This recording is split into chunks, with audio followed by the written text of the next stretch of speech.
So now that you're a client advisor at Tiffany & Company, here's some of the things that I would recommend that you do to assure that you keep your job. Because it's very important for you to get into the job, but how do you keep it? I'm Kristen, your favorite luxury client advisor here at Tiffany & Co. in Washington, D.C., City Center. These are some of the things that I was able to learn over the past year and a half. Year and 10 months. It's crazy because before I get into it I really didn't understand how much I was knowledgeable and actually successful at this role until probably 10 months in.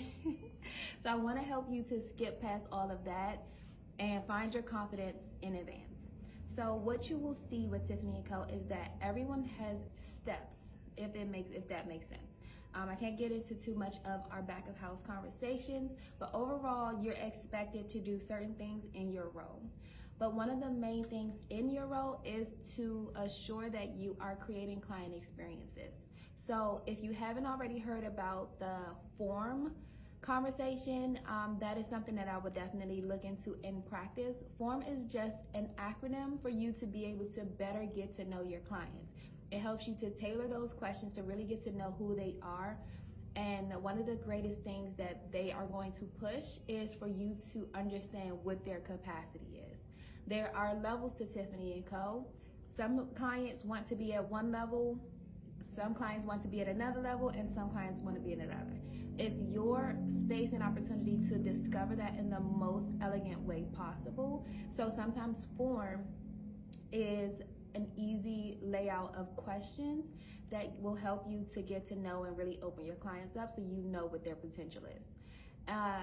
And then also sometimes you get it wrong. I've invited my clients to certain events, and they're like, nope, that's not our style. We love what we've been doing with you.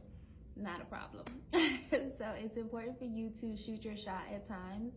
But I think the main thing that Tiffany & Co. wants to see is how are you developing your relationship with your clients? What will make a client come back specifically to you? These are things that you have to figure out how to have your own brand within the brand. That is one of the most important things to me when it comes to being a client advisor is how do you get the people in your client books? Because they'll give you some clients, but you also have that walk-in traffic. So how are you executing that walk-in traffic to make sure that they're coming back to you? What's your game plan? Some of the things that you want to do, especially if you want to be a client advisor long-term, is to strategize. You want to make sure that you're taking time off the floor to figure out and look at your books to see what you have going on.